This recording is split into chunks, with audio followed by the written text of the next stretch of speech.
porque é o futebol, tem coisas que acontecem, são detalhes que a gente... আইসল্যান্ডের বিপক্ষে আর্জেন্টিনার 3-0 গোলের জয়, আর সেই ম্যাচে লিওনেল মেসির পেনাল্টি গোল। সব মিলিয়ে সামাজিক যোগাযোগ মাধ্যমে এখন চলছে উত্তাল বিতর্ক।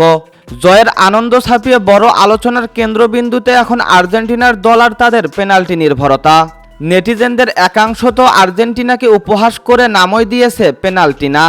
আর এরই মধ্যে এই বিষয়ে মুখ খুলেছেন নেইমার। কি বললেন তিনি, চলুন বিস্তারিত জেনে নেওয়া যাক দর্শক।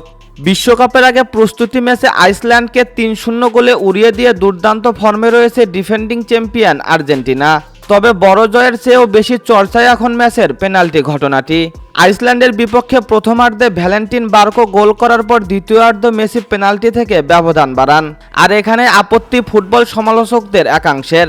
তাদের মতে খেলার দাপট দেখালেও আর্জেন্টিনা এখন বড্ড বেশি পেনাল্টি নির্ভর হয়ে পড়েছে। এই বিতর্ক যখন তুঙ্গে, তখন মাঠে এলএম10-এর পুরনো বন্ধু ও চিরপ্রতিদ্বন্দ্বী নেইমার জুনিয়র বলেন, পেনাল্টি হোক বা ওপেন প্লে, গোল করাটাই বড় কথা। তবে মেসি যখন মাঠে থাকে সে সবসময় পার্থক্য গড়ে দেয়। আর্জেন্টিনা বা পেনাল্টি নিয়ে লোকে কি বলল সেটা তাদের ব্যক্তিগত ব্যাপার, কিন্তু ফুটবলে জয়টাই আসল, আর মেসি সেটা বুঝিয়ে দিচ্ছে। নেইমারের এমন নিরপেক্ষ অবস্থান নিয়ে চলছে ব্যাপক আলোচনা। অনেকে এটাকে মেসির প্রতি তার শ্রদ্ধাবোধ হিসেবেই দেখছেন। পেনাল্টি নিয়ে যতই সমালোচনা হোক, মাঠে মেসির উপস্থিতি আর আর্জেন্টিনার ছন্দময় ফুটবল যে বিশ্বকাপের আগে অন্য দলগুলোর জন্য বড় হুমকি তা আজ স্পষ্ট। তো দর্শক, আপনারা কি মনে করেন, আর্জেন্টিনা বর্তমানে পেনাল্টি না হয়ে গেছে, নাকি এগুলো কেবল ঈর্ষান্বিত সমালোচকদের কথা?